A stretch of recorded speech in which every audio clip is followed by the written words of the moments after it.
Chapter 16. Your Subconscious Mind and Harmonious Human Relations. In studying this book, you learn that your subconscious mind is a recording machine, which faithfully reproduces whatever you impress upon it. This is one of the reasons for the application of the golden rule in human relations. All things whatsoever ye would that men should do unto you, do ye even so to them. This quotation has outer and inner meanings. You are interested in its inner meaning from the standpoint of your subconscious mind, which is, as you would that men should think about you, think you about them in a like manner. As you would that men should feel about you, feel you also about them in like manner. As you would want men to act toward you, act you toward them in like manner. For example, you may be polite and courteous to someone in your office, but when his back is turned, you are very critical and resentful toward him in your mind. Such negative thoughts are highly destructive to you. It is like taking poison. You are actually taking mental poisons, which rob you of vitality, enthusiasm, strength, guidance, and goodwill.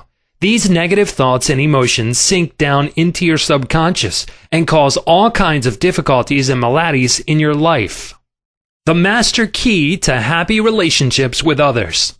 Judge not that ye be not judged. For with what judgment ye judge, ye shall be judged. And with what measure ye mete, it shall be measured to you again. A study of this quotation and the application of the inner truths therein contained represent the real key to harmonious relations. To judge is to think, to arrive at a mental verdict or conclusion in your mind. The thought you have about the other person is your thought because you are thinking it. Your thoughts are creative, therefore you actually create in your own experience what you think and feel about the other person. It is also true that the suggestion you give to another, you give to yourself because your mind is the creative medium. This is why it is said, "For with what judgment ye judge, ye shall be judged." When you know this law and the way your subconscious mind works, you are careful to think, feel, and act right towards others. These verses teach you about the emancipation of man and reveal to you the solution to your individual problems. And with what measure ye mete, it shall be measured to you again. The good you do for others comes back to you in like measure, and the evil you do returns to you by the law of your own mind. If a man cheats and deceives another, he is actually cheating and deceiving himself. His sense of guilt and mood of loss inevitably will attract loss to him in some way at some time. His subconscious records his mental act and reacts according to the mental intention or motivation. Your subconscious mind is impersonal and unchanging, neither considering persons nor respecting religious affiliations or institutions of any kind. It is neither compassionate nor vindictive. The way you think, feel, and act toward others returns at last upon yourself. The daily headlines made him sick. Begin now to observe yourself. Observe your reactions to people, conditions, and circumstances. How do you respond to the events and news of the day? It makes no difference at all. The other people were wrong and you alone were right. If the news disturbs you, it is your evil, because your negative emotions robbed you of peace and harmony. A woman wrote me about her husband, saying that he goes into a rage when he reads what certain newspaper columnists write in the newspaper. She added that this constant reaction of anger and suppressed rage on his part brought on bleeding ulcers, and his physician recommended an emotional reconditioning. I invited this man to see me, and I explained to him the way his mind functions, indicating how emotionally immature it was to get angry when others write articles with which he disapproves or disagrees. He began to realize that he should give the newspaper man freedom to express himself even though the latter disagreed with him politically, religiously, or in any other way. In the same manner, the newspaper man would give him freedom to write a letter to the newspaper disagreeing with his published statements. He learned that he could disagree without being disagreeable. He awakened to the simple truth that it is never what a person says or does that affects him. It is his reaction to what is said or done that matters. This explanation was the cure for this man, and he realized that with a little practice he could master his morning tantrums. His wife told me subsequently that he laughed at himself and also at what the columnists say. They no longer have power to disturb, annoy, and irritate him. His ulcers have disappeared due to his emotional poise and serenity. I hate women, but I like men. A private secretary was very bitter towards some of the girls in her office because they were gossiping about her and, as she said, spreading vicious lies about her. She admitted that she did not like women. She said, "I hate women, but I like men." I discovered also that she spoke to the girls who were under her in the office in a very haughty, imperious, and irritable tone of voice. She pointed out that they took a delight in making things difficult for her. There was a certain pomposity in her way of speaking, and I could see where her tone of voice would affect some people unpleasantly. If all the people in the office or factory annoy you, isn't it a possibility that the vibration, annoyance, and turmoil may be due to some subconscious pattern or mental projection from you? We know that a dog will react ferociously if you hate or fear dogs. Animals pick up your subconscious vibrations and react accordingly. Many undisciplined human beings are just as sensitive as dogs, cats, and other animals. I suggested a process of prayer to this private secretary who hated women, explaining to her that when she began to identify herself with spiritual values and commenced to affirm the truths of life, her voice, mannerisms, and hatred of women would completely disappear. She was surprised to know that the emotion of hatred shows up in a person's speech, actions, in his writings, and in all phases of his life. She ceased reacting in the typical resentful and angry way. She established a pattern of prayer, which she practiced regularly, systematically, and consciously in the office. The prayer was as follows: I think, speak, and act lovingly, quietly, and peacefully. I now radiate love, peace, tolerance, and kindliness to all the girls who criticized me and gossiped about me. I anchor my thoughts on peace, harmony, and goodwill to all. Whenever I am about to react negatively, I say firmly to myself, I am going to think, speak, and act from the standpoint of the principle of harmony, health, and peace within myself. Creative intelligence leads, rules, and guides me in all my ways. The practice of this prayer transformed her life, and she found that all criticism and annoyance ceased. The girls became co-workers and friends along life's journey. She discovered that there is no one to change but myself. His inner speech held back his promotion. One day, a salesman came to see me and described his difficulties in working with the sales manager of his organization. He had been with the company 10 years and had received no promotion or recognition of any kind. He showed me his sales figures, which were greater proportionally than the other men in the territory. He said that the sales manager did not like him, that he was unjustly treated, and that at conferences the manager was rude to him and at times ridiculed his suggestions. I explained that undoubtedly the cause was to a great degree within himself, and that his concept and belief about his superior bore witness to the reaction of this man. The measure we meet shall be measured to us again. His mental measure or concept of the sales manager was that he was mean and cantankerous. He was filled with bitterness and hostility toward the executive. On his way to work, he conducted a vigorous conversation with himself filled with criticism, mental arguments, recriminations, and denunciations of his sales manager. What he gave out mentally, he was inevitably bound to get back. This salesman realized that his inner speech was highly destructive because the intensity and force of his silent thoughts and emotions, and personally conducted mental condemnation and vilification of the sales manager entered into his own subconscious mind. This brought about the negative response from his boss, as well as creating many other personal, physical, and emotional disorders. He began to pray frequently as follows: I am the only thinker in my universe. I am responsible for what I think about my boss. My sales manager is not responsible for the way I think about him. I refuse to give power to any person, place, or thing to annoy me or disturb me. I wish health, success, peace of mind, and happiness for my boss. I sincerely wish him well, and I know he is divinely guided in all his ways. He repeated this prayer out loud, slowly, quietly, and feelingly, knowing that his mind is like a garden, and that whatever he plants in the garden will come forth like seeds after their kind.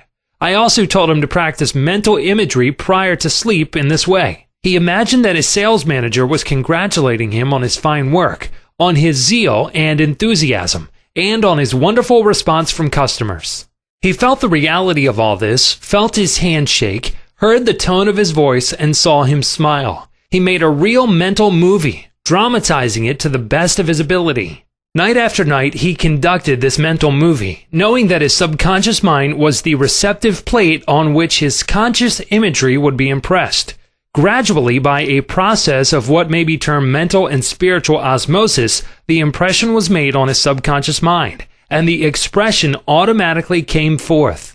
The sales manager subsequently called him up to San Francisco, congratulated him, and gave him a new assignment as division sales manager over 100 men with a big increase in salary. He changed his concept and estimate of his boss, and the latter responded accordingly. Becoming emotionally mature. What the other person says or does cannot really annoy or irritate you except you permit him to disturb you. The only way he can annoy you is through your own thought. For example, if you get angry, you have to go through 4 stages in your mind. You begin to think about what he said. You decide to get angry and generate an emotion of rage. Then you decide to act. Perhaps you talk back and react in kind. You see that the thought, emotion, reaction, and action all take place in your mind. When you become emotionally mature, you do not respond negatively to the criticism and resentment of others. To do so would mean that you had descended to that state of low mental vibration and become one with the negative atmosphere of the other. Identify yourself with your aim in life, and you do not permit any person, place, or thing to deflect you from your inner sense of peace, tranquility, and radiant health. The meaning of love and harmonious human relations. Sigmund Freud, the Australian founder of psychoanalysis, said that unless the personality has love, it sickens and dies. Love includes understanding, goodwill, and respect for the divinity in the other person. The more love and goodwill you emanate and exude, the more comes back to you. If you puncture the other fellow's ego and wound his estimate of himself, you cannot gain his goodwill. Recognize that every man wants to be loved and appreciated and made to feel important in the world. Realize that the other man is conscious of his true worth and that, like yourself, he feels the dignity of being an expression of the one life principle animating all men. As you do this consciously and knowingly, you build the other person up and he returns your love and goodwill. He hated audiences. An actor told me that the audience booed and hissed him on his first appearance on the stage. He added that the play was badly written and that undoubtedly he did not play a good role. He admitted openly to me that for months afterward he hated audiences. He called them dopes, dummies, stupid, ignorant, gullible, etc. He quit the stage in disgust and went to work in the drugstore for a year. One day, a friend invited him to hear a lecture in Town Hall, New York City, on how to get along with ourselves. This lecture changed his life. He went back to the stage and began to pray sincerely for the audience and himself. He poured out love and goodwill every night before appearing on the stage. He made it a habit to claim that the peace of God filled the hearts of all present, and that all present were lifted up and inspired. During each performance, he sent out love vibrations to the audience. Today, he is a great actor and he loves and respects people. His goodwill and esteem are transmitted to others and are felt by them. Handling difficult people. There are difficult people in the world who are twisted and distorted mentally. They are malconditioned. Many are mental delinquents, argumentative, uncooperative, cantankerous, cynical, and sour on life. They are sick psychologically. Many people have deformed and distorted minds, probably warped during childhood. Many have congenital deformities. You would not condemn a person who had tuberculosis, nor should you condemn a person who is mentally ill. No one, for example, hates or resents a hunchback. There are many mental hunchbacks. You should have compassion and understanding. To understand all is to forgive all. Misery loves company. The hateful, frustrated, distorted, and twisted personality is out of tune with the infinite.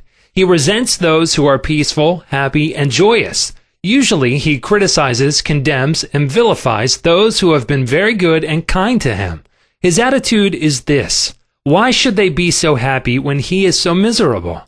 He wants to drag them down to his own level. Misery loves company. When you understand this, you remain unmoved, calm, and dispassionate. The practice of empathy in human relations. A girl visited me recently stating that she hated another girl in her office. She gave as a reason that the other girl was prettier, happier, and wealthier than she, and in addition was engaged to the boss of the company where they worked. One day after the marriage had taken place, the crippled daughter, by a former marriage of the woman whom she hated, came into the office. The child put her arms around her mother and said, "Mommy, Mommy, I love my new daddy. Look what he gave me." She showed her mother a wonderful new toy. She said to me, "My heart went out to that little girl and I knew how happy she must feel. I got a vision of how happy this woman was. All of a sudden, I felt love for her, and I went into the office and wished her all the happiness in the world, and I meant it." In psychological circles today, this is called empathy, which simply means the imaginative projection of your mental attitude into that of another. She projected her mental mood or the feeling of her heart into that of the older woman, and began to think and look out through the other woman's brain. She was actually thinking and feeling as the other woman, and also as the child, because she likewise had projected herself into the mind of the child. She was looking out from the vantage point of the child's mother. If tempted to injure or think ill of another, project yourself mentally into the mind of Moses and think from the standpoint of the 10 Commandments. Appeasement never wins. Do not permit people to take advantage of you or gain their point by temper tantrums, crying jags, or so-called heart attacks. These people are dictators who try to enslave you and make you do their bidding. Be firm but kind and refuse to yield. Appeasement never wins. Refuse to contribute to their delinquency, selfishness, and possessiveness. Remember, do that which is right. You are here to fulfill your ideal and remain true to the eternal virilities and spiritual values of life, which are eternal. Give no one in all the world the power to deflect you from your goal, your aim in life, which is to express your hidden talents to the world, to serve humanity, and to reveal more and more of God's wisdom, truth, and beauty to all people in the world. Remain true to your ideal. Know definitely and absolutely that whatever contributes to your peace, happiness, and fulfillment must of necessity bless all men who walk the earth. The harmony of the part is the harmony of the whole, for the whole is in the part, and the part is in the whole. All you owe the other, as Paul says, is love, and love is the fulfilling of the law of health, happiness, and peace of mind. Chapter 17. How to use your subconscious mind for forgiveness. Life plays no favorites. God is life, and this life principle is flowing through you this moment. God loves to express himself as harmony, peace, beauty, joy, and abundance through you. This is called the will of God, or the tendency of life. If you set up resistance in your mind to the flow of life through you, this emotional congestion will get snarled up in your subconscious mind and cause all kinds of negative conditions. God has nothing to do with unhappy or chaotic conditions in the world. Man's negative and destructive thinking brings about all these conditions. Therefore, it is silly to blame God for your trouble or sickness. Many persons habitually set up mental resistance to the flow of life by accusing and reproaching God for the sin, sickness, and suffering of mankind. Others cast the blame on God for their pains, aches, and loss of loved ones, personal tragedies, and accidents. They are angry at God, and they believe He is responsible for their misery. As long as people entertain such negative concepts about God, they will experience the automatic negative reactions from their subconscious minds. Actually, such people do not know that they are punishing themselves. They must see the truth, find release, and give up all condemnation, resentment, and anger against anyone or any power outside themselves. Otherwise, they cannot go forward into a healthy, happy, or creative activity. The minute these people entertain a God of love in their minds and hearts, and when they believe that God is their loving Father who watches over them, cares for them, guides them, sustains and strengthens them, this concept and belief about God or the life principle will be accepted by their subconscious mind, and they will find themselves blessed in countless ways. Life always forgives you. Life forgives you when you cut your finger. The subconscious intelligence within you sets about immediately to repair it. New cells build bridges over the cut. Should you take some tainted food by error, life forgives you and causes you to regurgitate it in order to preserve you. If you burn your hand, the life principle reduces the edema and congestion and gives you new skin, tissue, and cells. Life holds no grudges against you, and it is always forgiving you. Life brings you back to health, vitality, harmony, and peace if you cooperate by thinking in harmony with nature. Negative, hurtful memories, bitterness, and ill will clutter up and impede the free flow of the life principle in you. How he banished that feeling of guilt. I knew a man who worked every night until about 1 o'clock in the morning. He paid no attention to his 2 boys or his wife. He was always too busy working hard. He thought people should pat him on the back because he was working arduously and persistently past midnight every night. He had a blood pressure of over 200 and was full of guilt. Unconsciously, he proceeded to punish himself by hard work, and he completely ignored his children. A normal man does not do that. He is interested in his boys and in their development. He does not shut his wife out of his world. I explained to him why he was working so arduously. There is something eating you inside. Otherwise, you would not act this way. You are punishing yourself, and you have to learn to forgive yourself. He did have a deep sense of guilt. It was toward a brother. I explained to him that God was not punishing him, but that he was punishing himself. For example, if you misuse the laws of life, you will suffer accordingly. If you put your hand on a naked charged wire, you will get burned. The forces of nature are not evil. It is your use of them that determines whether they have a good or evil effect. Electricity is not evil. It depends on how you use it, whether to burn down a structure or light up a home. The only sin is ignorance of the law, and the only punishment is the automatic reaction of man's misuse of the law. If you misuse the principle of chemistry, you may blow up the office or the factory. If you strike your hand on a board, you may cause your hand to bleed. The board is not for that purpose. Its purpose may be to lean upon or to support your feet. This man realized that God does not condemn or punish anyone, and that all his suffering was due to the reaction of his subconscious mind to his own negative and destructive thinking. He had cheated his brother at one time, and the brother had now passed on. Still, he was full of remorse and guilt. I asked him, "Would you cheat your brother now?" He said, "No." "Did you feel you were justified at the time?" His reply was yes. "But you would not do it now?" He added, "No, I am helping others to know how to live."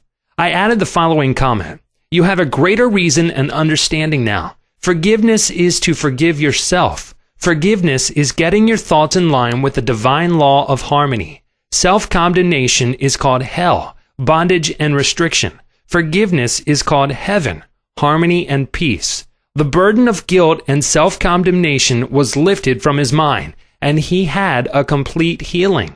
The doctor tested his blood pressure, and it had become normal. The explanation was the cure. A murderer learned to forgive himself. A man who murdered his brother in Europe visited me many years ago. He was suffering from great mental anguish and torture, believing that God must punish him. He explained that his brother had been having an affair with his wife, and that he had shot him on the spur of the moment. This had happened about 15 years previous to his interview with me. In the meantime, this man had married an American girl and had been blessed with 3 lovely children. He was in a position where he helped many people, and he was a transformed man. My explanation to him was that physically and psychologically, he was not the same man who shot his brother, since scientists inform us that every cell of our bodies change every 11 months. Moreover, mentally and spiritually, he was a new man. He was now full of love and goodwill for humanity. The old man who committed the crime 15 years before was mentally and spiritually dead. Actually, he was condemning an innocent man. This explanation had a profound effect upon him, and he said it was as if a great weight had been lifted from his mind. He realized the significance of the following truth in the Bible. "Come now, let us reason together, saith the Lord. Though your sins may be as scarlet, they shall be as white as snow. Though they be red like crimson, they shall be as wool." Isaiah 1:18. Criticism cannot hurt you without your consent.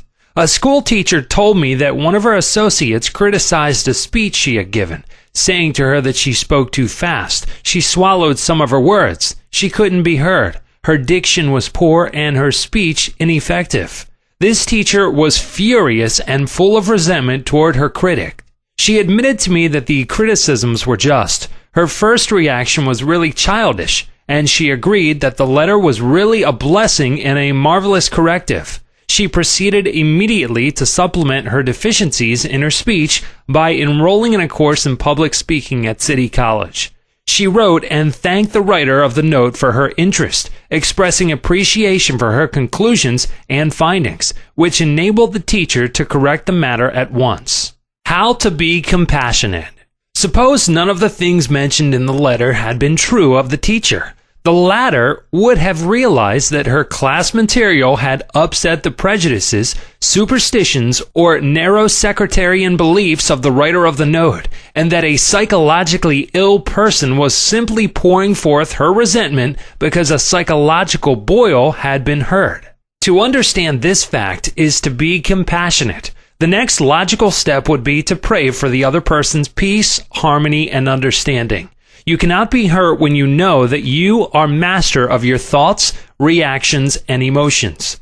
Emotions follow thoughts, and you have the power to reject all thoughts which may disturb or upset you. Left at the altar. Some years ago, I visited a church to perform a marriage ceremony. The young man did not appear, and at the end of 2 hours, the bride-to-be shed a few tears, and then said to me, "I prayed for divine guidance. This might be the answer, for he never faileth." That was her reaction, faith in God and all things good. She had no bitterness in her heart because, as she said, it must not have been right action because my prayer was for right action for both of us. Someone else having a similar experience would have gone into a tantrum, have had an emotional fit, required sedation, and perhaps needed hospitalization. Tune in with the infinite intelligence within your subconscious depths, trusting the answer in the same way that you trusted your mother when she held you in her arms. This is how you can acquire poise and mental and emotional health. It is wrong to marry. Sex is evil, and I am evil. Some time ago, I talked to a young lady aged 22. She was taught that it was a sin to dance, to play cards, to swim, and to go out with men. She was threatened by her mother, who told her she would burn eternally in hellfire if she disobeyed her will and her religious teachings. This girl wore a black dress and black stockings. She wore no rouge, lipstick, or any form of makeup because her mother said that these things were sinful. Her mother told her that all men were evil and that sex was of the devil and simply diabolic debauchery. This girl had to learn how to forgive herself as she was full of guilt. To forgive means to give for. She had to give up all these false beliefs for the truths of life and a new estimate of herself. When she went out with young men in the office where she worked, she had a deep sense of guilt and thought that God would punish her. Several eligible young men proposed to her, but she said to me, "It is wrong to marry. Sex is evil and I am evil." This was her conscious or early conditioning speaking. She came to me once weekly for about 10 weeks, and I taught her the workings of the conscious and subconscious mind as set forth in this book. This young girl gradually came to see that she had been completely brainwashed, mesmerized, and conditioned by an ignorant, superstitious, bigoted, and frustrated mother. She broke away completely from her family and started to live a wonderful life. At my suggestion, she dressed up and had her hair attended to. She took lessons in dancing from a man, and she also took driving lessons. She learned to swim, play cards, and had a number of dates. She began to love he. She prayed for a divine companion by claiming that infinite spirit would attract to her a man who harmonized with her thoroughly. Eventually, this came to pass. As she left my office one evening, there was a man waiting to see me, and I casually introduced them. They are now married and harmonize with each other perfectly. Forgiveness is necessary for healing. Forgiveness of others is essential to mental peace and radiant health. You must forgive everyone who has ever hurt you if you want perfect health and happiness. Forgive yourself by getting your thoughts in harmony with divine law and order. You cannot really forgive yourself completely until you have forgiven others first.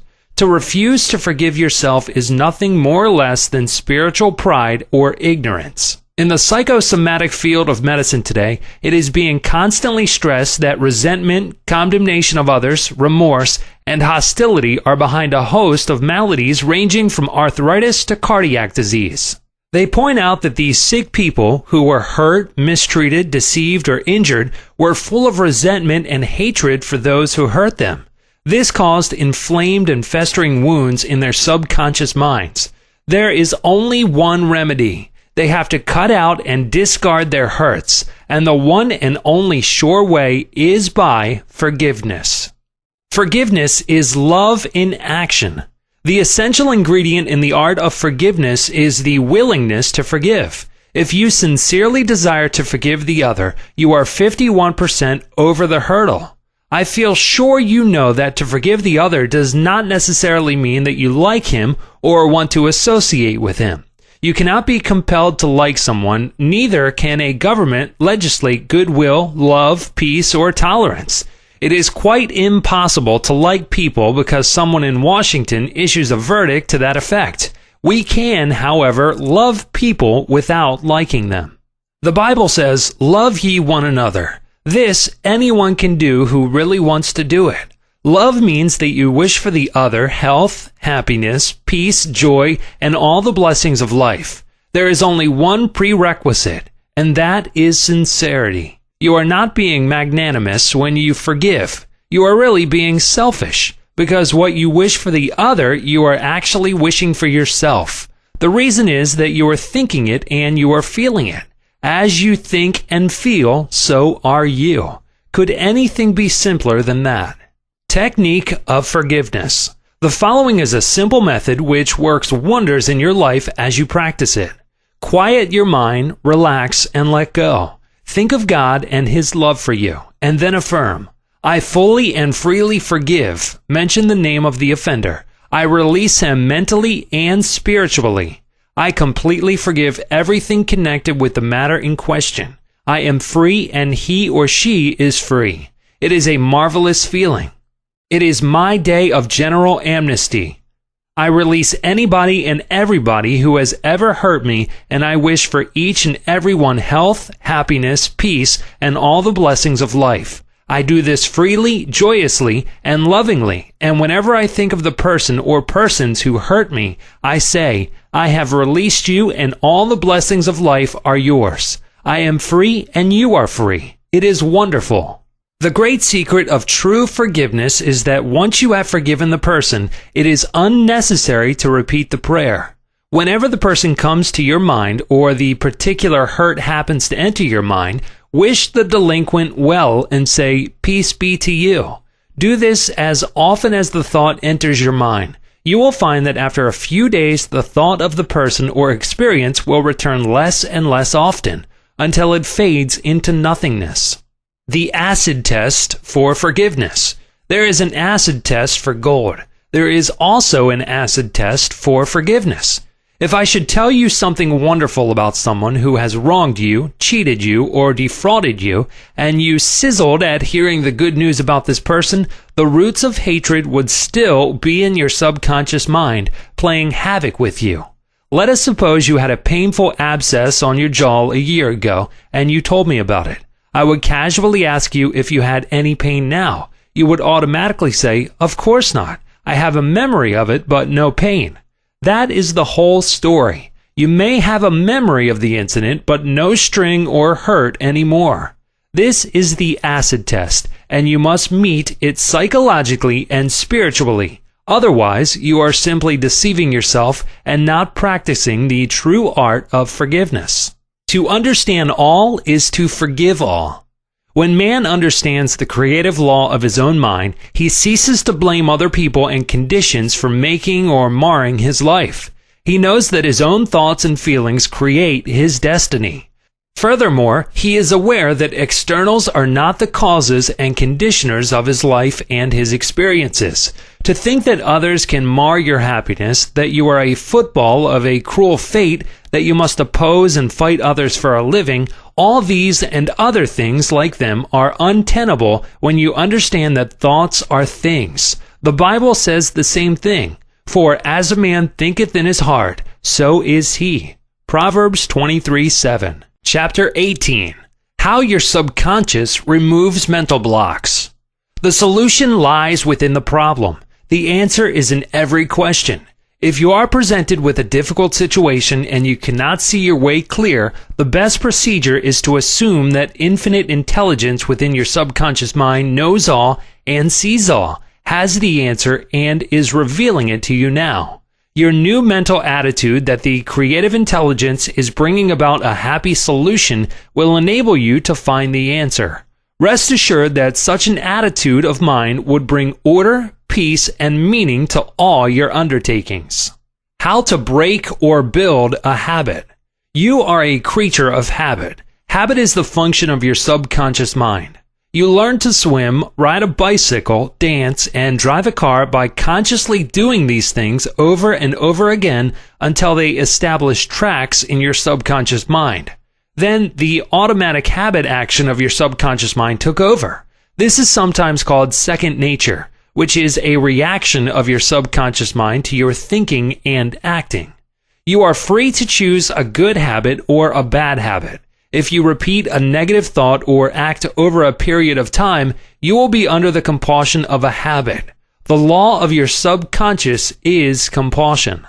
How he broke a bad habit. Mr. Jones said to me, "An uncontrollable urge to drink seizes me, and I remain drunk for 2 weeks at a time. I can't give up this terrible habit." Time and time again, these experiences had occurred to this unfortunate man. He had grown into the habit of drinking to excess. Although he had started drinking on his own initiative, he also began to realize that he could change the habit and establish a new one. He said that while through his willpower he was able to suppress his desires temporarily, his continued efforts to suppress the many urges only made matters worse. His repeated failures convinced him that he was hopeless and powerless to control his urge or obsession.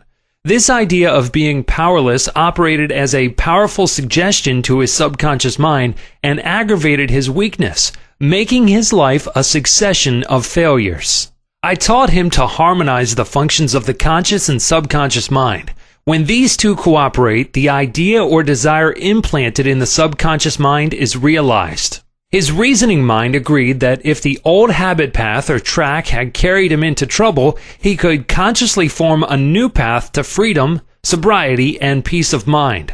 He knew that his destructive habit was automatic, but since it was acquired through his conscious choice, he realized that if he had been conditioned negatively, he also could be conditioned positively. As a result, he ceased thinking of the fact that he was powerless to overcome the habit.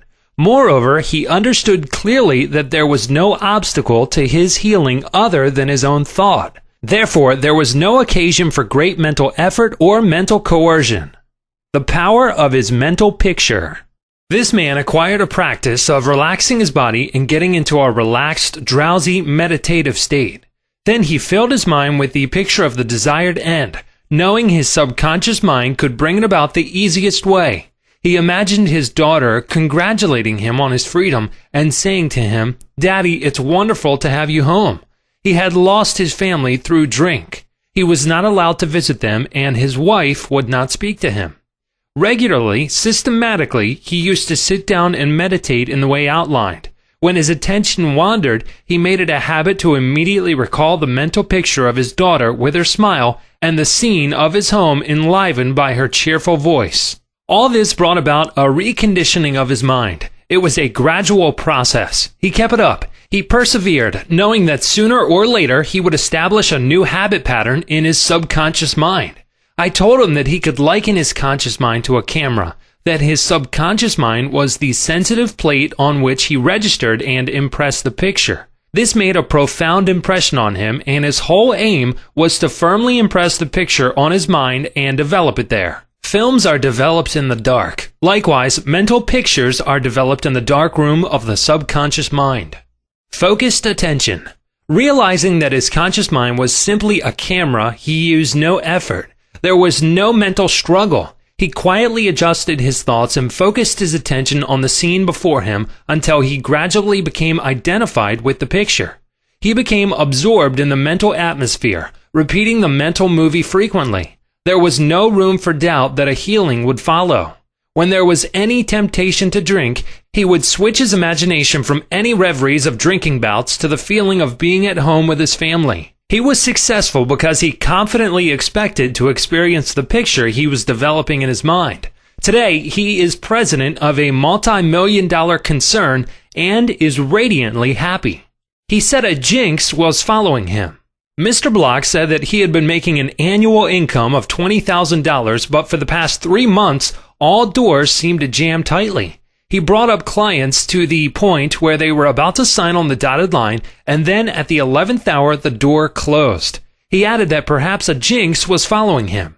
In discussing the matter with Mr. Block, I discovered that 3 months previously, he had become very irritated, annoyed, and resentful toward a dentist who, after he had promised to sign a contract, had withdrawn at the last moment. He began to live in the unconscious fear that other clients would do the same, thereby setting up a history of frustration, hostility, and obstacles. He gradually built up in his mind a belief of obstruction and last-minute cancellations until a vicious circle had been established. What I fear most has come upon me. Mr. Block realized that the trouble was in his mind and that it was essential to change his mental attitude.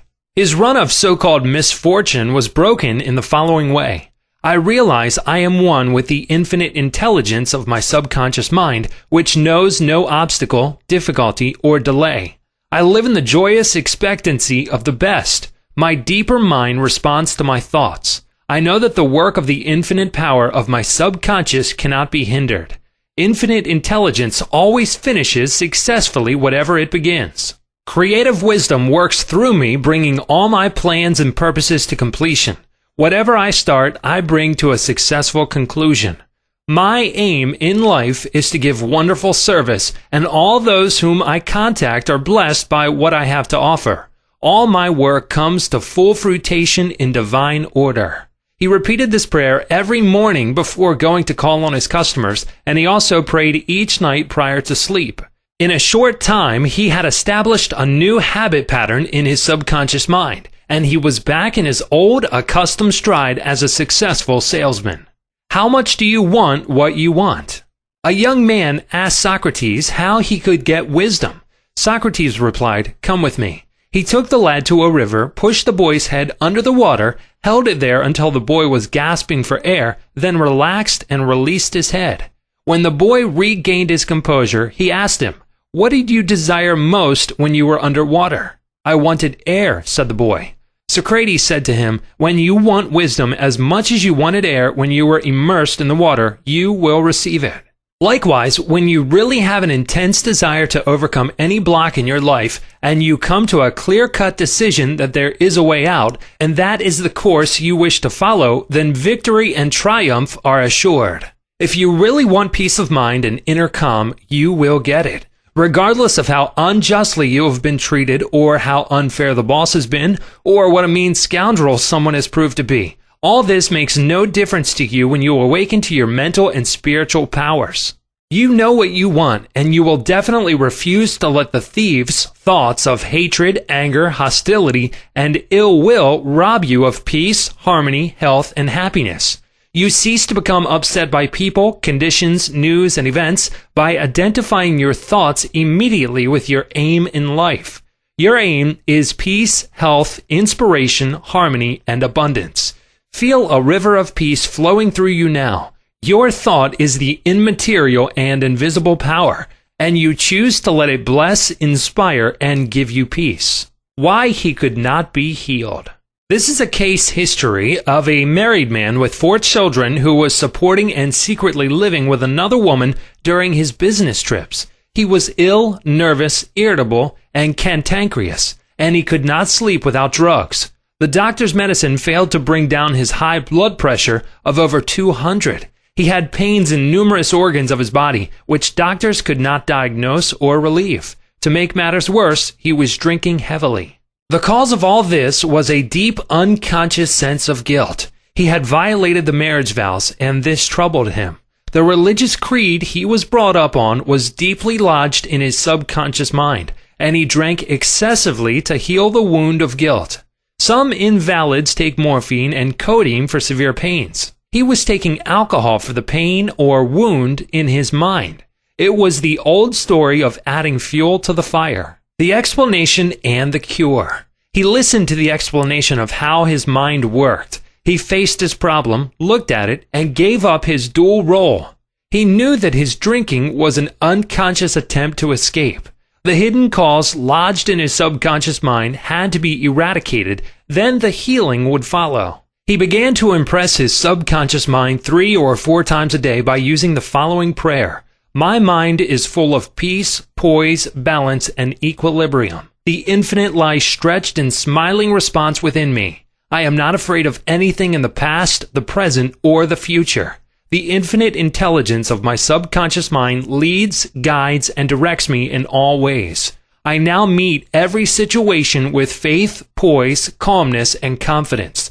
I am now completely free from the habit. My mind is full of inner peace, freedom, and joy. I forgive myself. Then I am forgiven. Peace, sobriety, and confidence reign supreme in my mind. He repeated this prayer frequently as outlined, being fully aware of what he was doing and why he was doing it. Knowing what he was doing gave him the necessary faith and confidence. I explained to him that as he spoke these statements out loud, slowly, lovingly, and meaningfully, they would gradually sink down into his subconscious mind. Like seeds, they would grow after their kind. These truths on which he concentrated went in through his eyes, his ears heard the sound, and the healing vibrations of these words reached his subconscious mind and obliterated all the negative mental patterns which caused all the trouble. Light dispels darkness. The constructive thought destroys the negative thought. He became a transformed man within a month. Refusing to admit it. If you are an alcoholic or a drug addict, admit it. Do not dodge the issue. Many people remain alcoholics because they refuse to admit it. Your disease is instability and inner fear. You are refusing to face life, and so you try to escape your responsibilities through the bottle. As an alcoholic, you have no free will, although you think you have, and you may even boast about your willpower. If you are a habitual drunkard and say bravely, I will not touch it anymore, you have no power to make this assertion come true, because you do not know where to locate the power. You are living in a psychological prison of your own making, and you are bound by your beliefs, opinions, training, and environmental influences. Like most people, you are a creature of habit. You are conditioned to react the way you do. Building in the idea of freedom. You can build the idea of freedom and peace of mind into your mentality so that it reaches your subconscious depths. The latter, being all-powerful, will free you from all desire for alcohol. Then you will have the new understanding of how your mind works, and you can truly back up your statement and prove the truth to yourself. 51% healed. If you have a keen desire to free yourself from any destructive habit, you are 51% healed already. When you have a greater desire to give up the bad habit than to continue it, you will not experience too much difficulty in gaining complete freedom. Whatever thought you anchor the mind upon, the latter magnifies. If you engage the mind on the concept of freedom, freedom from that habit, and peace of mind, and if you keep it focused on this new direction of attention, you generate feelings and emotions, which gradually emotionalize the concept of freedom and peace.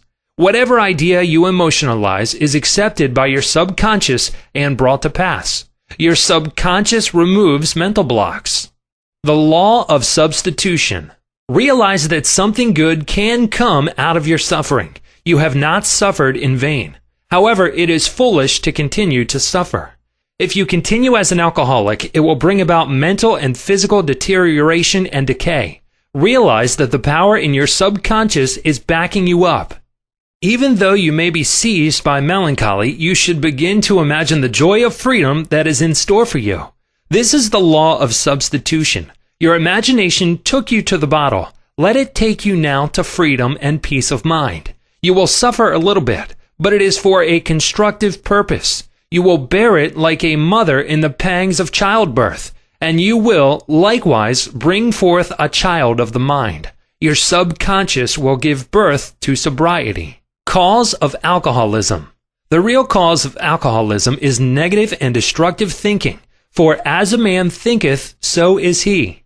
The alcoholic has a deep sense of inferiority, inadequacy, defeat, and frustration, usually accompanied by a deep inner hostility. He has countless alibis as to his reason for drinking, but the sole reason is in his thought life. 3 magic steps. The first step, get still, quiet the wheels of the mind. Enter into a sleepy, drowsy state. In this relaxed, peaceful, receptive state, you are preparing for the second step. The second step, take a brief phrase which can readily be graven on the memory and repeated over and over as a lullaby. Use the phrase, sobriety and peace of mind are mine now, and I give thanks. To prevent the mind from wandering, repeat it aloud or sketch its pronunciation with the lips and tongue as you say it mentally. This helps its entry into the subconscious mind. Do this for 5 minutes or more. You will find a deep emotional response. The third step, just before going to sleep, practice what Johann von Goethe, German author, used to do. Imagine a friend, a loved one in front of you. Your eyes are closed, you are relaxed and at peace. The loved one or friend is subjectively present and is saying to you, congratulations. You see the smile, you hear the voice, you mentally touch the hand. It is all real and vivid. The word congratulations imply complete freedom. Hear it over and over again until you get the subconscious reaction, which satisfies. Keep on keeping on. When fear knocks at the door of your mind, or when worry, anxiety, and doubt cross your mind, behold your vision, your goal. Think of the infinite power within your subconscious mind, which you can generate by your thinking and imagining. And this will give you confidence, power, and courage. Keep on, persevere, until the day breaks and the shadows flee away. Chapter 19. How to use your subconscious mind to remove fear. One of our students told me that he was invited to speak at a banquet. He said he was panic-stricken at the thought of speaking before 1,000 people. He overcame his fear this way. For several nights, he sat down in an armchair for about 5 minutes and said to himself slowly, quietly, and positively, I am going to master this fear. I am overcoming it now. I speak with poise and confidence. I am relaxed and at ease. He operated a definite law of mind and overcame his fear. The subconscious mind is amendable to suggestion and is controlled by suggestion.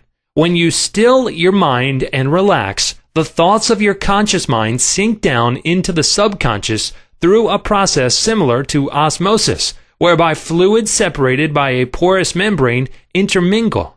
As these positive seeds or thoughts sink into the subconscious area, they grow after their kind, and you become poised, serene, and calm.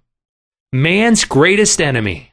It is said that fear is man's greatest enemy. Fear is behind failure, sickness, and poor human relations. Millions of people are afraid of the past, the future, old age, insanity, and death. Fear is a thought in your mind, and you are afraid of your own thoughts.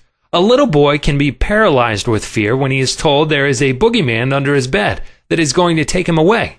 When his father turns on the light and shows him there is no boogeyman, he is freed from fear.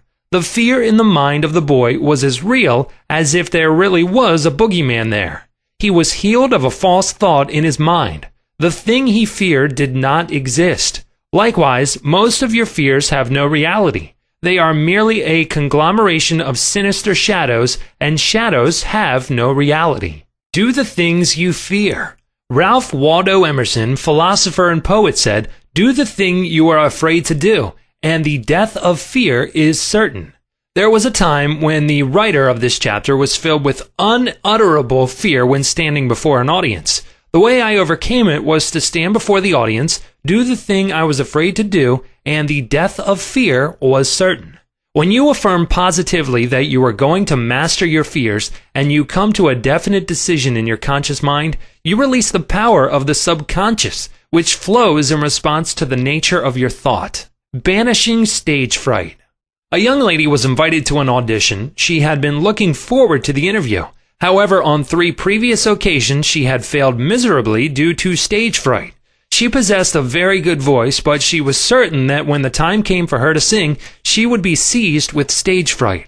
The subconscious mind takes your fears as a request, proceeds to manifest them, and brings them into your experience. On 3 previous auditions, she sang wrong notes, and she finally broke down and cried.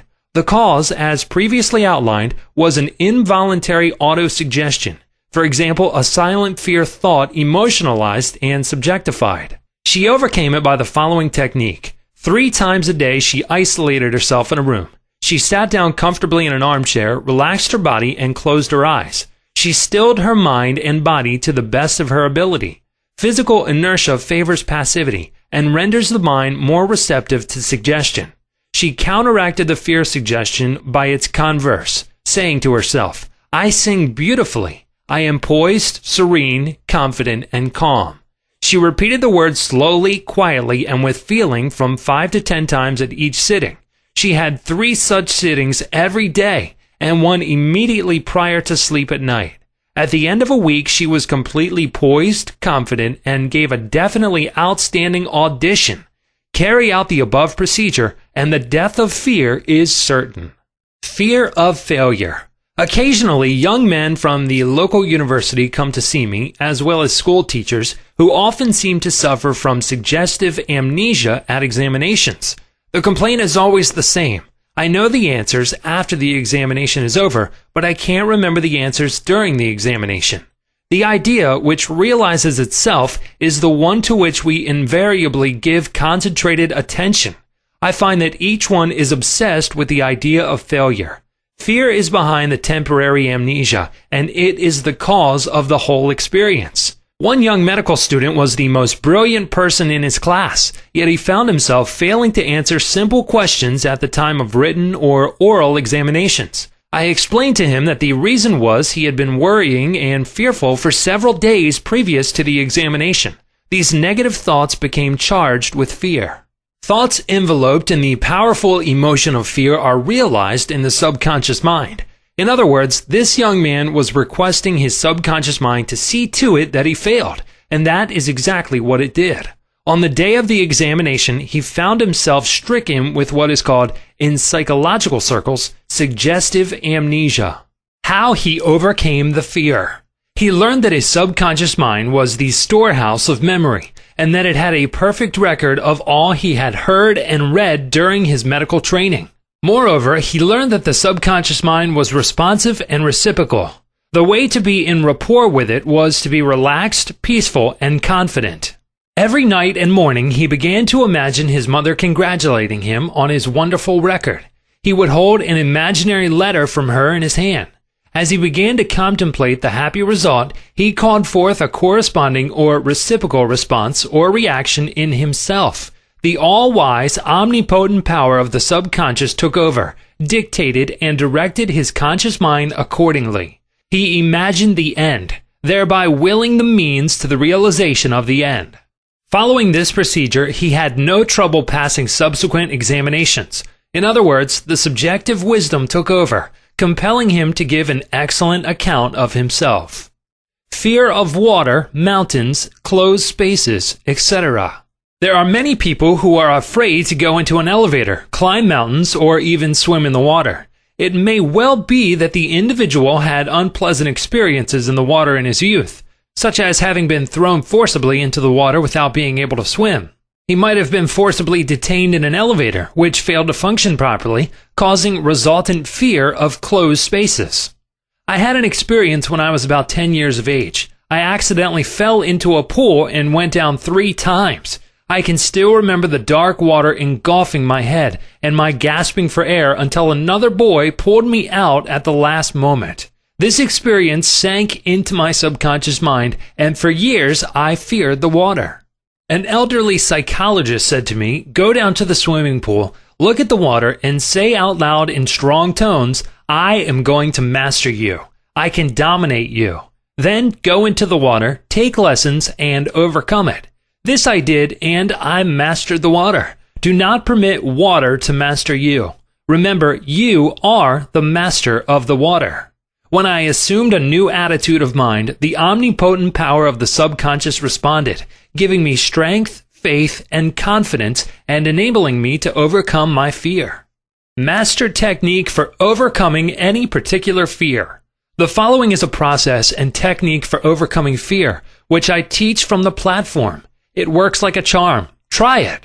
Suppose you are afraid of the water, a mountain, an interview, an audition, or you fear closed spaces. If you are afraid of swimming, begin now to sit still for 5 or 10 minutes, 3 or 4 times a day, and imagine you are swimming. Actually, you are swimming in your mind. It is a subjective experience. Mentally, you have projected yourself into the water. You feel the chill of the water and the movement of your arms and legs. It is all real, vivid, and a joyous activity of the mind. It is not idle daydreaming, for you know that what you are experiencing in your imagination will be developed in your subconscious mind. Then you will be compelled to express the image and likeness of the picture you impressed on your deeper mind. This is the law of the subconscious. You could apply the same technique if you are afraid of mountains or high places. Imagine you are climbing the mountain. Feel the reality of it all. Enjoy the scenery, knowing that as you continue to do this mentally, you will do it physically with ease and comfort. He blessed the elevator. I knew an executive of a large corporation who was terrified to ride in an elevator. He would walk up 5 flights of stairs to his office every morning. He said that he began to bless the elevator every night and several times a day. He finally overcame his fear. This is how he blessed the elevator. The elevator in our building is a wonderful idea. It came out of the universal mind. It is a boon and a blessing to all our employees. It gives wonderful service. It operates in divine order. I ride it in peace and joy. I remain silent now while the currents of life, love, and understanding flow through the patterns of my thought. In my imagination, I am now in the elevator, and I step out into my office. The elevator is full of our employees. I talk to them, and they are friendly, joyous, and free. It is a wonderful experience of freedom, faith, and confidence. I give thanks. He continued this prayer for about 10 days, and on the 11th day, he walked into the elevator with other members of the organization and felt completely free. Normal and abnormal fear. Man is born only with 2 fears, the fear of falling and the fear of noise. These are an alarm system given you by nature as a means of self-preservation. Normal fear is good. You hear an automobile coming down the road and you step aside to survive. The momentary fear of being run over is overcome by your action. All other fears were given to you by parents, relatives, teachers, and all those who influenced your early years. Abnormal fear. Abnormal fear takes place when man lets his imagination run riot. I knew a woman who was invited to go on a trip around the world by plane. She began to cut out of the newspapers all reports of airplane catastrophes. She pictured herself going down in the ocean, being drowned, etc. This is abnormal fear. Had she persisted in this, she would undoubtedly have attracted what she feared most. Another example of abnormal fear is that of a businessman in New York who was very prosperous and successful. He had his own private mental motion picture, of which he was the director. He would run this mental movie of failure, bankruptcy, empty shelves, and no bank balance until he sank into a deep depression. He refused to stop this morbid imagery and kept reminding his wife that this can't last. There will be a recession. I feel sure we will go bankrupt, etc. His wife told me that he finally did go into bankruptcy, and all the things he imagined and feared came to pass. The things he feared did not exist, but he brought them to pass by constantly fearing, believing, and expecting financial disaster. Job said, "The thing I feared has come upon me." There are people who are afraid that something terrible will happen to their children and that some dread catastrophe will befall them. When they read about an epidemic or a rare disease, they live in fear that they will catch it, and some imagine they have the disease already. All this is abnormal fear. The answer to abnormal fear: move mentally to the opposite. To stay at the extreme of fear is stagnation plus mental and physical deterioration. When fear arises, there immediately comes with it a desire for something opposite to the thing feared. Place your attention on the thing immediately desired. Get absorbed and engrossed in your desire, knowing that the subjective always overturns the objective. This attitude will give you confidence and lift your spirits. The infinite power of your subconscious mind is moving on your behalf, and it cannot fail. Therefore, peace and assurance are yours. Examine your fears. The president of a large organization told me that when he was a salesman, he used to walk around the block 5 or 6 times before he called on a customer. The sales manager came along one day and said to him, "Don't be afraid of the boogeyman behind the door. There is no boogeyman. It is a false belief." The manager told him that whenever he looked at his own fears, he stared them in the face and stood up to them, looking them straight in the eye. Then they faded and shrank into insignificance. He landed in the jungle. A chaplain told me of his experiences in the Second World War. He had to parachute from a damaged plane and land in the jungle. He said he was frightened, but he knew there were 2 kinds of fear, normal and abnormal, which we have previously pointed out. He decided to do something about the fear immediately and began to talk to himself, saying, "John, you can't surrender to your fear. Your fear is a desire for safety and security and a way out." He began to claim infinite intelligence which guides the planets in their courses is now leading and guiding me out of this jungle. He kept saying this out loud to himself for 10 minutes or more. Then, he added, something began to stir inside me. A mood of confidence began to seize me, and I began to walk. After a few days, I miraculously came out of the jungle and was picked up by a rescue plane. His changed mental attitude saved him. His confidence and trust in the subjective wisdom and power within him was the solution to his problem. He said, "Had I begun to bemoan my fate and indulge my fears, I would have succumbed to the monster fear and probably would have died of fear and starvation." He dismissed himself. The general manager of an organization told me that for 3 years he feared he would lose his position. He was always imagining failure. The thing he feared did not exist, save as a morbid anxiety thought in his own mind. His vivid imagination dramatized the loss of his job until he became nervous and neurotic. Finally, he was asked to resign. Actually, he dismissed himself. His constant negative imagery and fear suggestions to his subconscious mind caused the latter to respond and react accordingly. It caused him to make mistakes and foolish decisions, which resulted in his failure as a general manager. His dismissal would never have happened if he had immediately moved to the opposite in his mind. They plotted against him. During a recent world lecture tour, I had a 2-hour conversation with a prominent government official. He had a deep sense of inner peace and serenity. He said that all the abuse he receives politically from newspapers and the opposition party never disturb him. His practice is to sit still for 15 minutes in the morning and realize that in the center of him is a deep, still ocean of peace.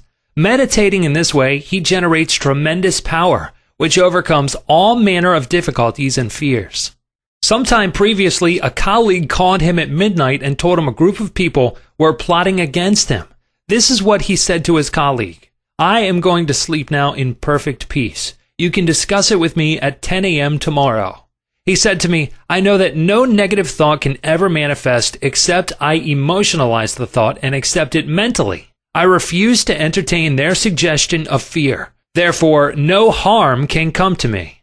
Notice how calm he was, how cool, how peaceful. He did not start getting excited, tearing his hair, or wringing his hands. At his center, he found the still water, an inner peace, and there was a great calm.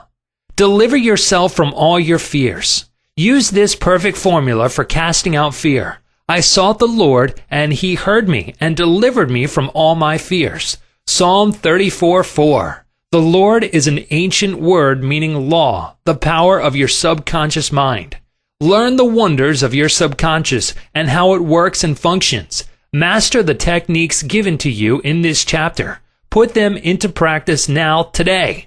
Your subconscious will respond, and you will be free of all fears. I sought the Lord, and he heard me and delivered me from all my fears. Chapter 20. How to Stay Young in Spirit Forever. Your subconscious mind never grows old. It is timeless, ageless, and endless. It is a part of the universal mind of God, which was never born, and it will never die.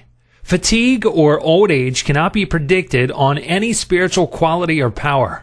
Patience, kindness, veracity, humility, goodwill, peace, harmony, and brotherly love are attributes and qualities which never grow old.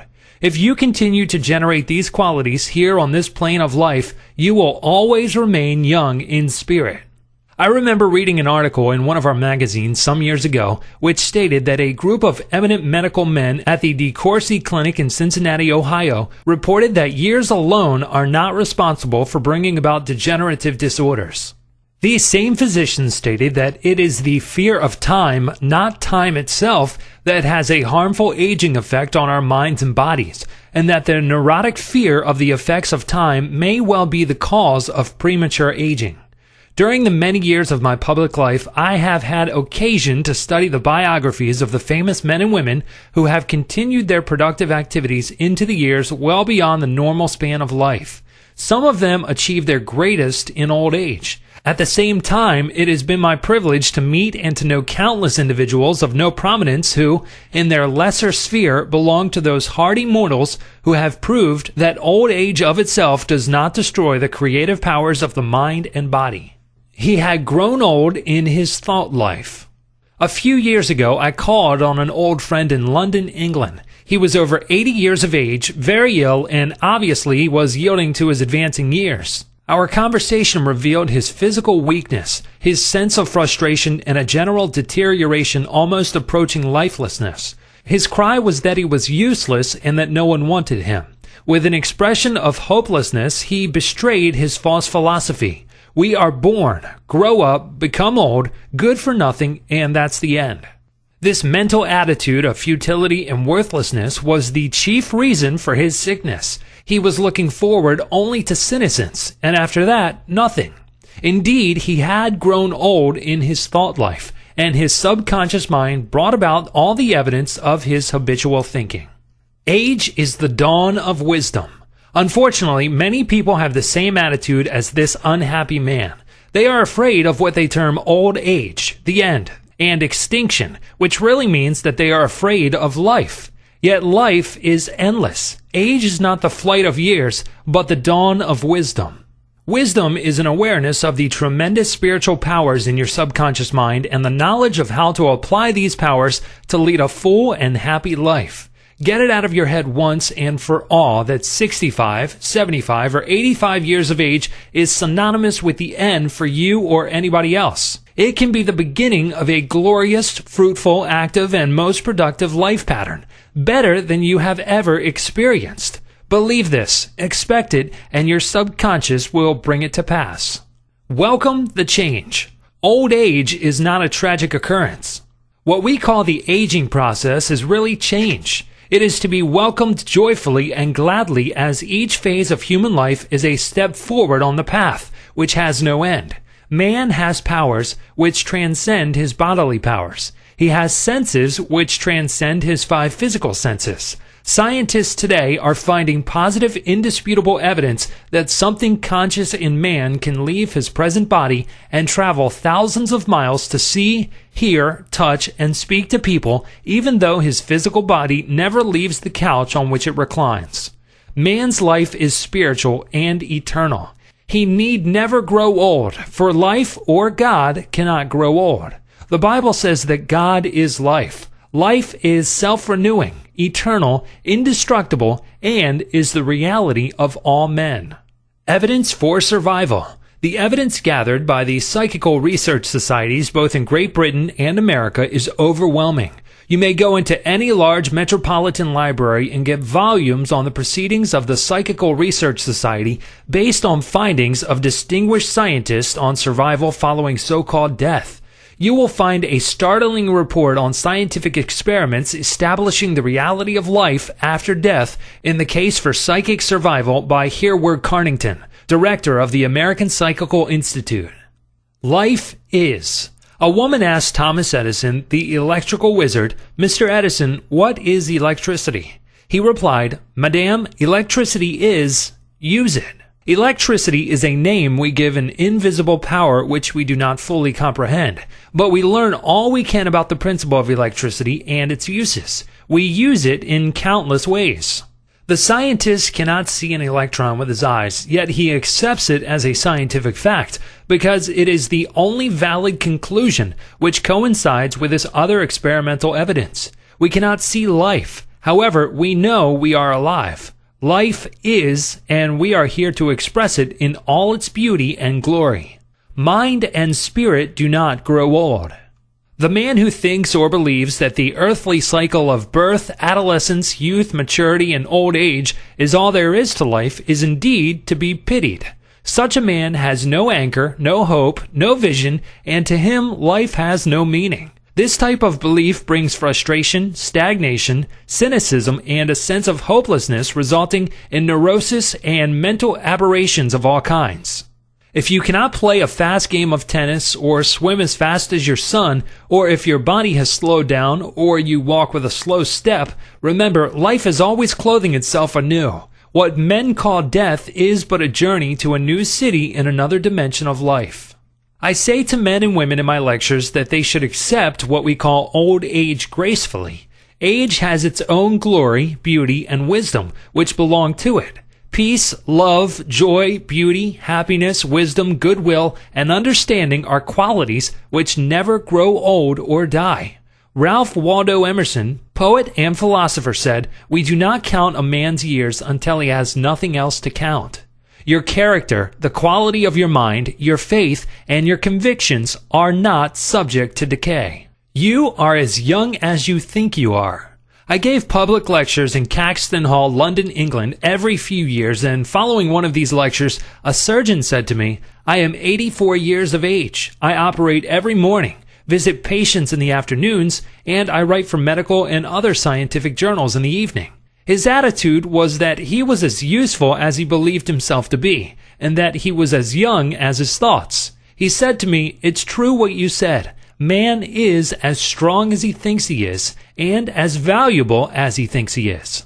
This surgeon had not surrendered to advancing years. He knows that he is immortal. His final comment to me was, "If I should pass on tomorrow, I would be operating on people in the next dimension, not with a surgeon's scalpel, but with mental and spiritual surgery." Your gray hairs are an asset. Don't ever quit a job and say, "I am retired, I am old, I am finished." That would be stagnation, death, and you would be finished. Some men are old at 30, while others are young at 80. The mind is the master weaver, the architect, the designer, and the sculptor. George Bernard Shaw was active at 90, and the artistic quality of his mind had not relaxed from active duty. I meet men and women who tell me that some employers almost slam the door in their faces when they say they are over 40. This attitude on the part of employers is to be considered cold, callous, evil, and completely void of compassion and understanding. The total emphasis seemed to be on youth. For example, you must be under 35 years of age to receive consideration. The reasoning behind this is certainly very shallow. If the employer would stop and think, he would realize that the man or woman was not selling his age or gray hair. Rather, he was willing to give of his talents, his experience, and his wisdom gathered through the years of experience in the marketplace of life.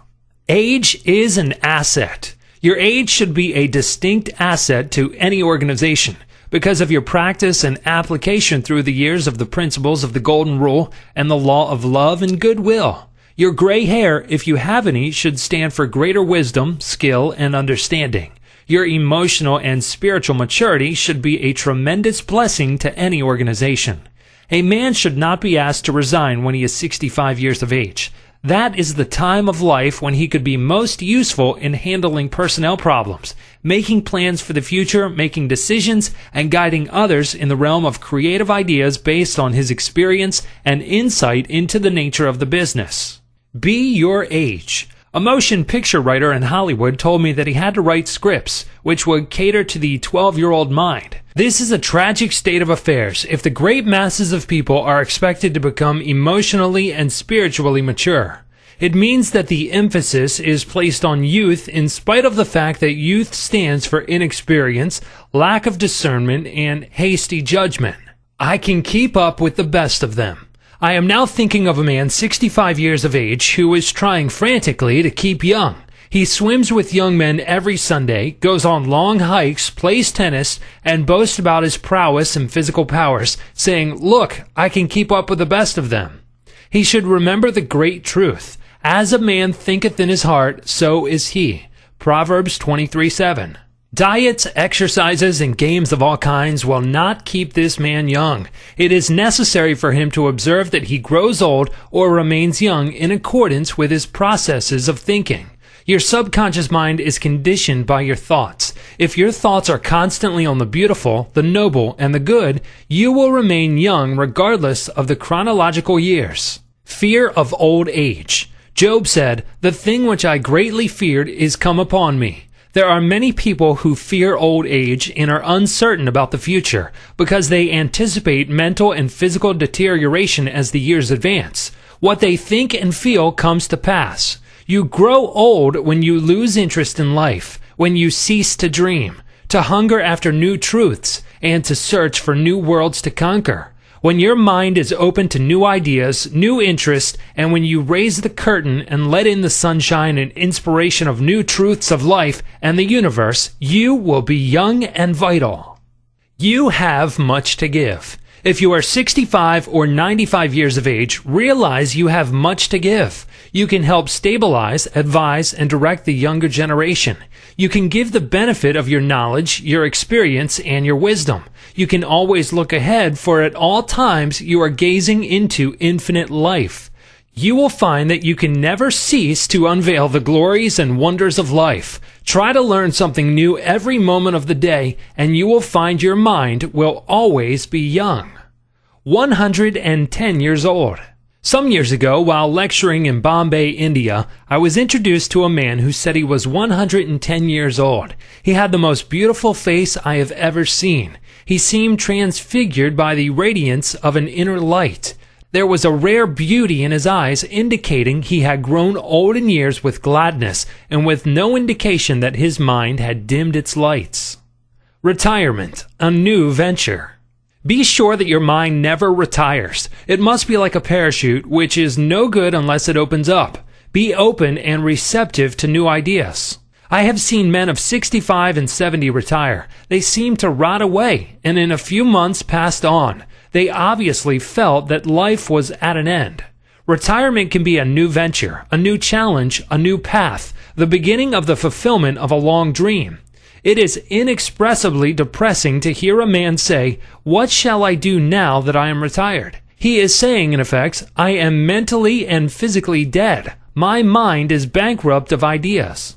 All this is a false picture. The real truth is that you can accomplish more at 90 than you did at 60, because each day you are growing in wisdom and understanding of life and the universe through your new studies and interest. He graduated to a better job. An executive who lives near me was forced to retire a few months ago because he had reached the age of 65. He said to me, "I look upon my retirement as promotion from kindergarten to the first grade." He philosophized in this manner. He said that when he left high school, he went up the ladder by going to college. He realized this was a step forward in his education and understanding of life in general. Likewise, he added, now he could do the things he had always wanted to do, and therefore his retirement was still another step forward on the ladder of life and wisdom. He came to the wise conclusion that he was no longer going to concentrate on making a living. Now he was going to give all his attention to living life. He is an amateur photographer, and he took additional courses on the subject. He took a trip around the world and took movies of famous places. He now lectures before various groups, lodges, and clubs, and is in popular demand. There are countless ways of taking an interest in something worthwhile outside yourself.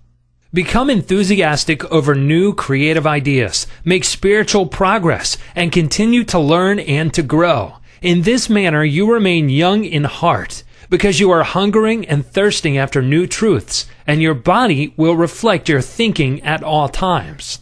You must be a producer and not a prisoner of society. The newspapers are taking cognizance of the fact that the voting population of the elderly in California elections is increasing by leaps and bounds. This means that their voices will be heard in the legislature of the state and also in the halls of Congress.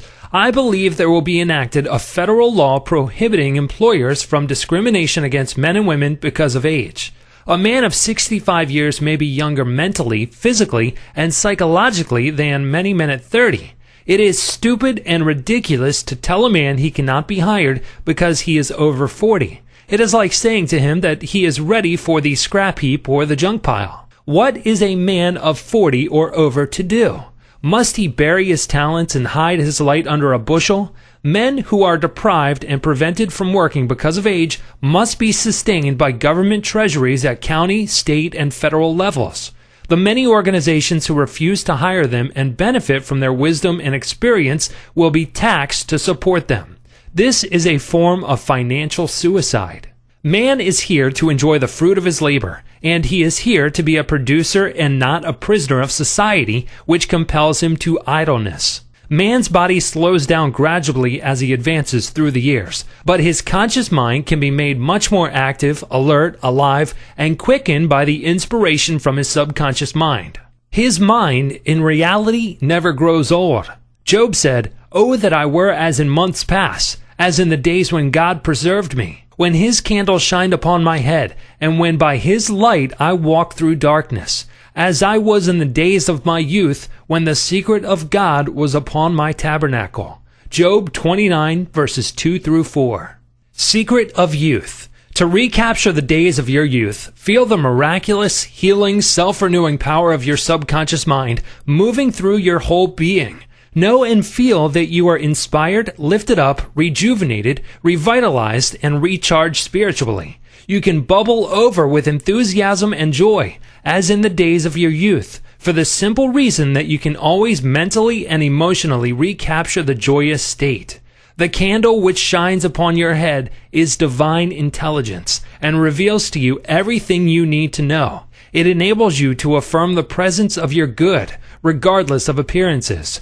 You walk by the guidance of your subconscious mind because you know that the dawn appears and the shadows flee away.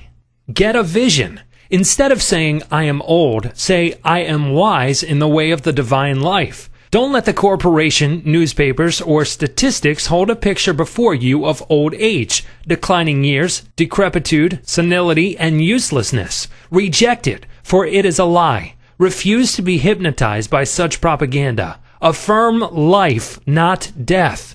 Get a vision of yourself as happy, radiant, successful, serene, and powerful.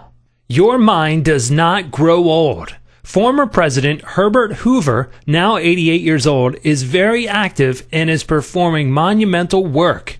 I interviewed him a few years ago in his suite at the Waldorf Astoria, New York City.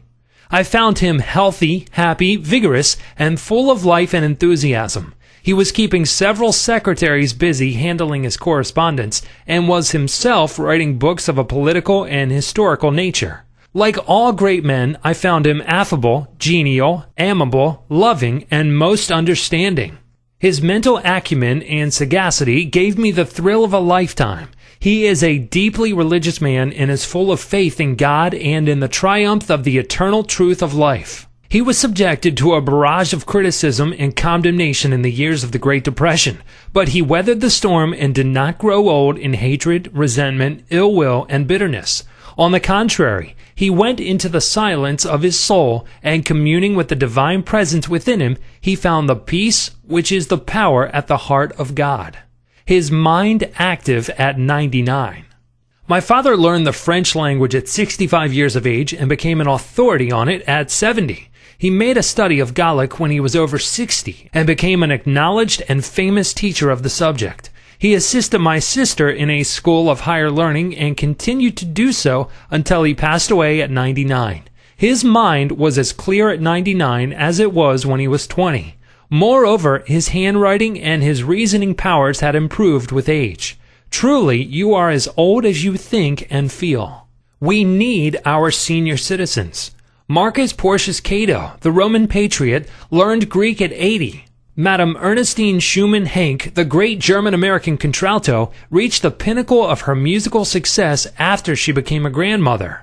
It is wonderful to behold the accomplishments of the oldsters. General Douglas MacArthur, Harry S. Truman, General Dwight David Eisenhower, and the American financier Bernard Baruch are interesting, active, and contributing their talents and wisdom to the world. The Greek philosopher Socrates learned to play musical instruments when he was 80 years old. Michelangelo was painting his greatest canvases at 80. At 80, C.O. Simonides won the prize for poetry. Johann von Goethe finished Faust, and Leopold von Ranke commenced his History of the World, which he finished at 92. Alfred Tennyson wrote a magnificent poem, Crossing the Bar, at 83.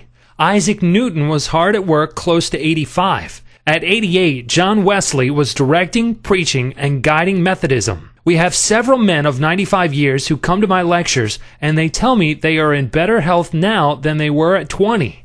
Let us place our senior citizens in high places and give them every opportunity to bring forth the flowers of paradise. If you are retired, get interested in the laws of life and the wonders of your subconscious mind. Do something you have always wanted to do. Study new subjects and investigate new ideas. Pray as follows: As the hart panteth after the water brooks, so panteth my soul after thee, O God. Psalm 42:1. The fruits of old age. His flesh shall be fresher than a child's. He shall return to the days of his youth. Job 33:25. Old age really means the contemplation of the truths of God from the highest standpoint. Realize that you are on an endless journey, a series of important steps in the ceaseless, tireless, endless ocean of life. Then, with the psalmist, you will say, "They shall bring forth fruit in old age. They shall be fat and flourishing." Psalm 92:14. But the fruit of the Spirit is love, joy, peace, patience, gentleness, goodness, faith, meekness, temperance. Against such there is no law. You are a son of infinite life, which knows no end, and you are a child of eternity.